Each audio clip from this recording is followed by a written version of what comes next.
Unlock 4 के शुरू होते ही मुख्यमंत्री जयराम ठाकुर प्रदेश के उपायुक्त तथा पुलिस अधीक्षकों से मुखातिब हुए। बैठक के बाद मुख्यमंत्री ने अनौपचारिक बातचीत के दौरान कहा कि अभी भी बाहरी राज्यों से आने वाले लोगों को दिक्कतों का सामना करना पड़ रहा है। उन्होंने कहा कि प्रदेश के पुलिस अधीक्षकों एवं जिला उपायुक्तों को इसकी ओर सरल करने के निर्देश दे दिए गए हैं, परंतु ट्रैवल हिस्ट्री तथा अन्य औपचारिकताओं को जानने के लिए यह भी अनिवार्य है कि बाहर से आने वाले लोगों को अपना विवरण देना आवश्यक है, ताकि यदि प्रदेश में आने के बाद कोई व्यक्ति कोरोना संक्रमित पाया जाता है तो उसके ट्रैवल हिस्ट्री के बारे में पता लगाया जा सके। साथ ही मुख्यमंत्री जयराम ठाकुर ने कहा कि हालांकि अभी अनलॉक 4 के चलते प्रदेश में ज्यादा ढील नहीं दी गई है और अभी धार्मिक स्थलों को भी खोलने के बारे में कोई निर्णय नहीं लिया गया है, क्योंकि मंदिरों में अभी कोई विशेष कार्यक्रम नहीं है। मुख्यमंत्री जयराम ठाकुर ने कहा कि अभी स्कूलों को खोलने की भी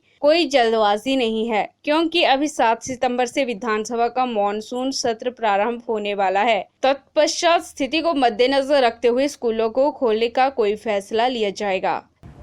जो बॉर्डर पे रजिस्ट्रेशन का विषय है वो इसलिए हम आवश्यक महसूस कर रहे हैं कि कॉन्टैक्ट ट्रेसिंग इसमें बहुत आवश्यक है और उसके कारण हम इफेक्टिवली कर पा रहे हैं। नहीं तो आने जाने वालों का कोई रिकॉर्ड ही हमारे पास नहीं होगा।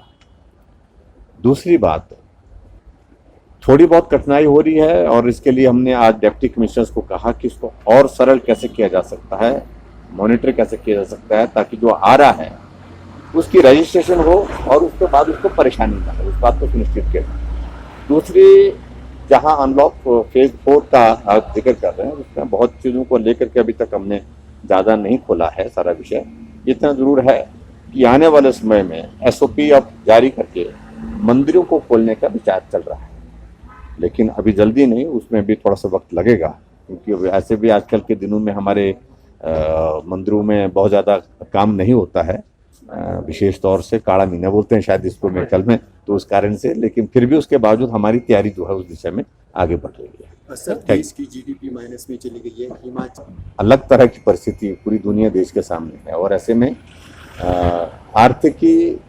बहुत संकट में आई है पूरे देश की, प्रदेश की भी, और उसमें लेकिन उसके बावजूद भी जो संभवतः जो किया जा सकता है वो हम करने की कोशिश कर रहे हैं। धीरे धीरे चीज़ें आगे बढ़ रही हैं और मैं ये देख रहा हूँ कि पहले हमारा हिमाचल प्रदेश में होटल इंडस्ट्री जो है बहुत ज़्यादा उत्साह के साथ आगे नहीं आ रही थी, विरोध कर रही थी काफ़ी हद तक, लेकिन अब वो कह रहे हैं कि बरसात के बाद जो है वो हम जो है होटल खोलने के लिए तैयार हैं और उसमें हम थोड़ा अब SOP में कुछ तब्दीलियाँ की हैं, चेंजेस की हैं और मुझे लगता है ठीक हो जाएगा। सर, जो अनस्पेंट मनी है उससे लेकर 20,000 करोड़ तक की जो प्रदेश में है, तो नहीं, देखिए उसमें हमारा इसमें कहना है कि डेवलपमेंटल एक्टिविटीज हमारी प्रभावित नहीं होनी चाहिए। उसके लिए जब हमारे पास इस वक्त